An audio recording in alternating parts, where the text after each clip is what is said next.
విజయసాయిరెడ్డి రాజీనామా చేయడం శుభపరిణామమని ఏపీ నిరుద్యోగ జేఏసీ రాష్ట్ర అధ్యక్షులు సమయం హేమంత్ కుమార్ అన్నారు. రాజకీయ ఎత్తులతో 9 సంవత్సరాల సుదీర్ఘ కాలాన్ని వృధా చేశారని ఎద్దేవా చేశారు. ప్రజా ప్రయోజనాలను దూరం పెట్టి అవసరం లేని పనులపై దృష్టి పెట్టి ప్రజల ఆర్థిక స్థితిగతులను దిగజార్చారని విమర్శించారు. ప్రజలకు రాజకీయాల మీద నాయకుల మీద విరక్తి వచ్చేటట్లు పరిపాలన చేశారన్నారు. చివరికి రాజీనామా చేస్తున్నా అని 2 ముక్కల్లో తేల్చి చెప్పిన విజయసాయి లాంటి వారు ఎప్పటికీ వద్దని హేమంత్ కుమార్ అన్నారు.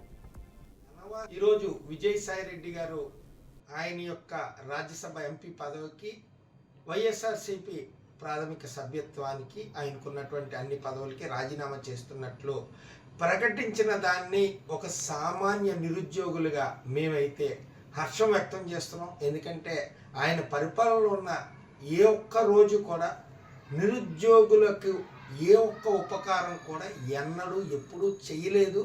అనవసరమైనటువంటి కార్యక్రమాలు తప్ప అవసరమైనటువంటి ప్రజా ప్రయోజనాలకు సంబంధించి ఏ ఒక్క కార్యక్రమం చేసినటువంటి దాఖలాలు లేవు. ఎన్నిసార్లు ఎన్ని రకాలైనటువంటి వినతిపత్రాలు ఇచ్చినప్పటికీ కూడా ఆయన ఏ రోజు ఎన్నడూ వాటిని పట్టించుకోలేదు. అందుకే ఇంత ఘోరమైన ఓటమికి జగన్మోహన్ రెడ్డి దిగజారిపోవలసినటువంటి పరిస్థితి వచ్చింది. ఆయన తదుపరి ఏ రాజకీయ పార్టీ నేను జాయిన్ అవ్వను అని చెప్తున్నారు. తదుపరి ఏ రాజకీయ పార్టీ అయినా అతన్ని ఆహ్వానించినా సరే వాళ్ళు కూడా చరిత్రహీనులు అవుతారని చెప్పి ఈరోజు హెచ్చరిస్తున్నాం. రాష్ట్ర వ్యాప్తంగా నిరుద్యోగ యువత ఈరోజు కూటమిని పరిపాలనలోకి తేడానికి ఈ యొక్క విజయసాయి రెడ్డి గారి యొక్క చర్యలు కూడా ఒక రకమైనటువంటి వ్యతిరేక కారణాలు అని చెప్పి మీకు ఈరోజు తెలియజేస్తున్నాం.